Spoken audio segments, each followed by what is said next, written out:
To keep up with the latest from the Armchair Historian, follow us on Twitter, link below.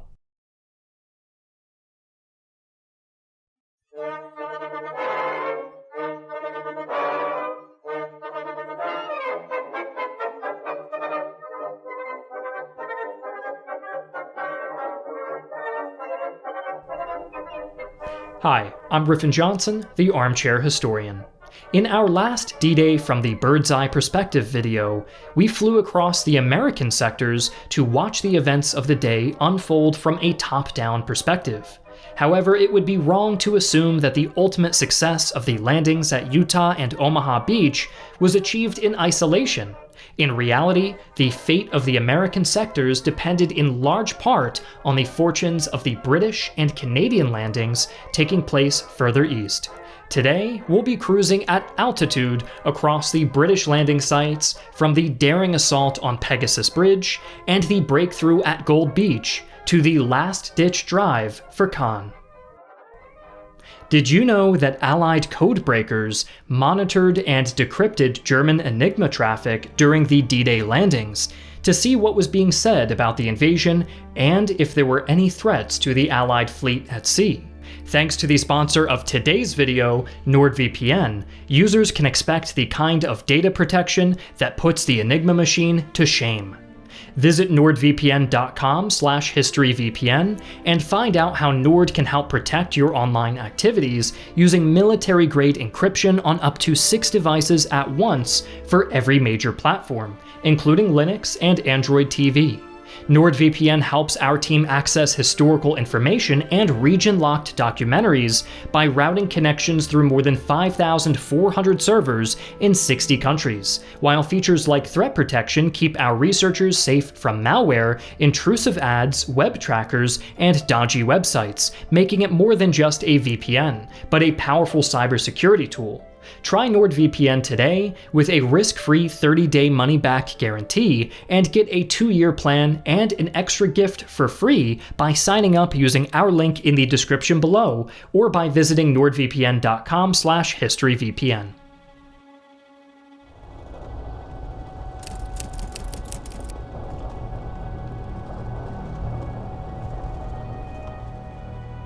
It's just past midnight on June 6, 1944, as a group of gliders descend toward the Norman countryside. Inside are paratroopers of the British 6th Airborne Division.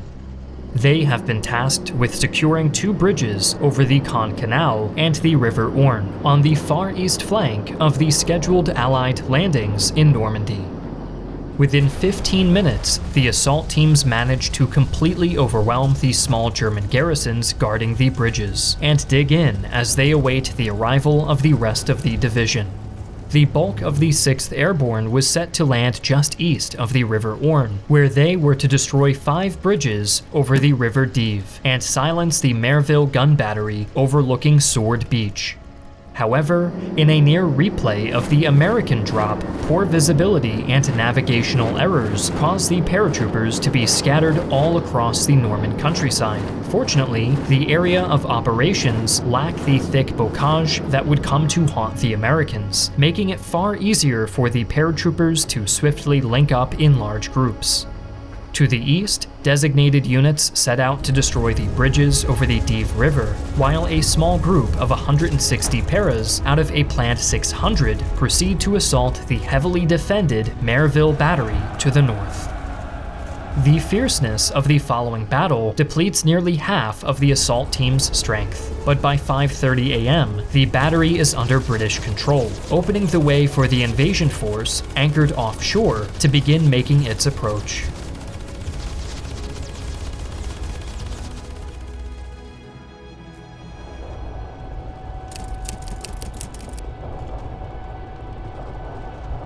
Stretching about 8 kilometers from the seaside town of Ouistreham to Saint-Aubin-sur-Mer, this beach was to be the eastern flank of Operation Overlord. Sword's significance lay in its proximity to the city of Caen, which was a major road hub located just 12 kilometers from the beach. The British 3rd Infantry Division had been ordered to lead the assault on Sword Beach and, if possible, liberate Caen before the end of the day. Secondary objectives were awarded to the elite units of the 1st Special Service Brigade, whose men were ordered to link up with the Canadians landing on Juno Beach just off to the west, as well as relieve the embattled paratroopers of the 6th Airborne Division to the southeast. Opposing the British invasion force was the German 716th Static Infantry Division. As a first line of defense, its men had littered the beach with minefields and obstacles of all kinds. Beyond that, the Brits would have to brave a series of resistance nests which stretched from the coastline all the way to Caen. The most notable amongst these were 2 formidable inland strongpoints codenamed Morris and Hillman. These veritable fortresses were armed with heavy artillery, anti-tank weaponry, and machine gun emplacements, and were perfectly positioned to block an advance on Caen. However, the Germans' real ace in the hole came in the form of the 21st Panzer Division. Stationed near Caen, their presence in the area presented the defenders' best chance of forcing the British troops back into the Channel. As such, it was imperative for the success of the entire invasion that the 3rd Infantry Division get off the beach as quickly as possible. The citizens of Caen are still recovering from the impact of the preliminary bombardment, when the first wave of landing craft and amphibious duplex drive, or DD tanks, set off toward the shoreline. With most of the German resistance nests still intact, the vanguard of the 3rd Infantry Division face strong initial opposition. Several landing craft and vehicles are hit upon landing as the infantry struggle to reach the beach exits. In the Roger sector on the easternmost flank, French and British commandos find themselves caught in a bitter struggle around the heavily fortified casino in the town of Ouistreham. Further west, the 4th Special Service Brigade, tasked with linking up with the Canadians at Juno Beach, find themselves similarly pinned down by heavy enemy fire coming from the Cod strongpoint in the town of Lyon-sur-Mer. Fortunately for the brigade, the belated arrival of the sluggish DD tanks and other armored vehicles quickly changes the tide of battle. Sword, however, is still under fire from German positions on the Perrier Ridge just south of Hermonville, as overwhelmed engineer teams frantically try to clear lanes off the increasingly congested beach. Hours pass, but luckily for the British, the expected German counterattack fails to materialize. To the south, the frustrated men of the 21st Panzer Division idle uselessly as they await explicit orders from the Führer to attack the beachhead. The Führer, however, is still soundly asleep as the bulk of the invasion force finally begins moving off the beach. On the eastern flank, the men of the No. 4 Commando Unit have managed to clear out Ouistreham, while just to the south, the 1st Special Service Brigade are the first to make contact with the beleaguered paratroopers at the Caen Canal and River Orne bridges. However, in the center, the advance off the beach is quickly reduced to a crawl at the strongpoints Morris and Hillman. The former falls after about an hour of heavy fighting, but the latter's defenses prove far more formidable than anticipated. Fighting at Hillman continues well into the evening, obstructing any further advances in that area. To make matters worse, at 4 o'clock, the 21st Panzer Division finally arrive on the front line to begin their counterattack. Its tanks strike right in between the British and Canadian lines, but the timely appearance of Allied armor causes heavy casualties on the charging panzers. Despite these losses, the Germans press the attack, and at 7 o'clock, some surviving elements manage to reach the coast. These depleted units, however, lack the strength to exploit their breakthrough and are subsequently ordered to withdraw.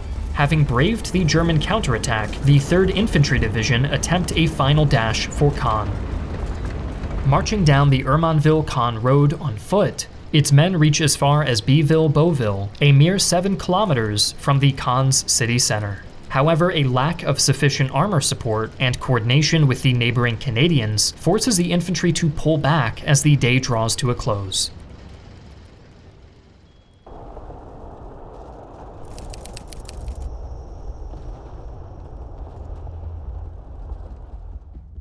Positioned right in the middle of the Normandy invasion, the Gold Beach sector stretched from Port-en-Besson to the west to Vers-sur-Mer, some 16 kilometers to the east. High cliffs on its western end separated Gold from the neighboring Americans at Omaha Beach, and forced the British to land on a flat stretch of ground between La Hamel and La Rivière.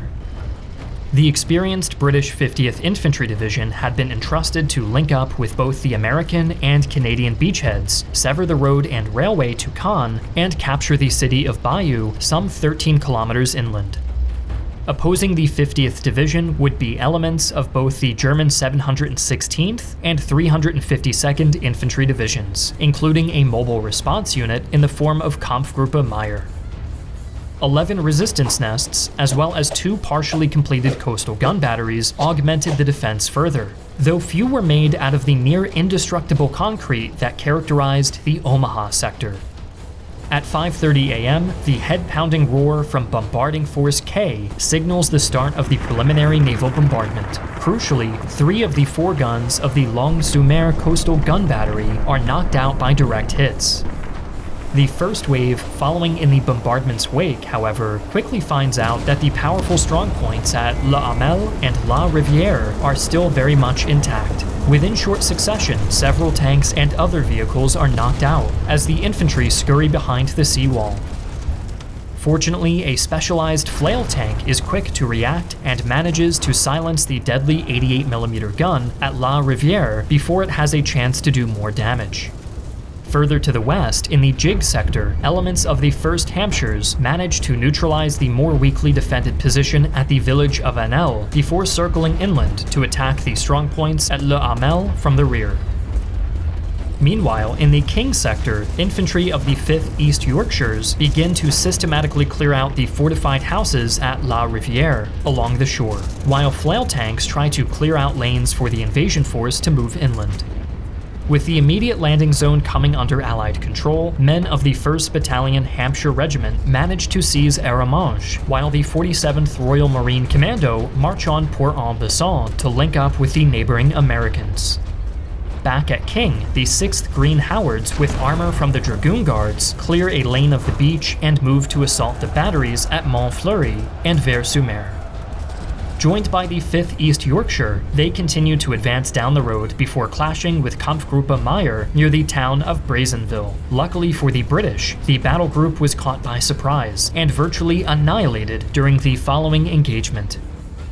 With most of the immediate German resistance neutralized or subdued, the British vanguard managed to link up with the Canadians, but lacked the strength to make the final push to Bayeux before nightfall. By midnight on June 6th, the British invasion force had succeeded in achieving about half of its objectives. At Sword, close to 29,000 men had come ashore at the cost of around 1,000 casualties. The 6th Airborne, on its part, had secured a beachhead on the eastern bank of the Orne, while blocking the way for the Germans to reinforce the defense of the beach. Crucially, though, the British had not been able to capture Caen on the first day. A failure that would prove extremely costly for the Allies, as it allowed the Germans time to reinforce their line with several elite panzer divisions. The Norman city would not finally be liberated until July 19th. At Gold Beach, around 24,500 men occupied the largest Allied beachhead of the entire invasion. At the relatively merciful cost of 400 casualties, the 50th Infantry Division had shattered the German defensive positions opposing them, and connected its front with the Canadians at Juno Beach. Although the Brits had failed to contact the Americans and capture Bayeux, they stood poised to liberate the weakly defended city on the following day. If British casualties on D-Day were less grievous than Allied planners had anticipated, their Canadian comrades were to be less fortunate. In our next and final D-Day from the Bird's Eye Perspective video, we'll take a closer look at the landings on Juno Beach, also known as the Canadian Omaha.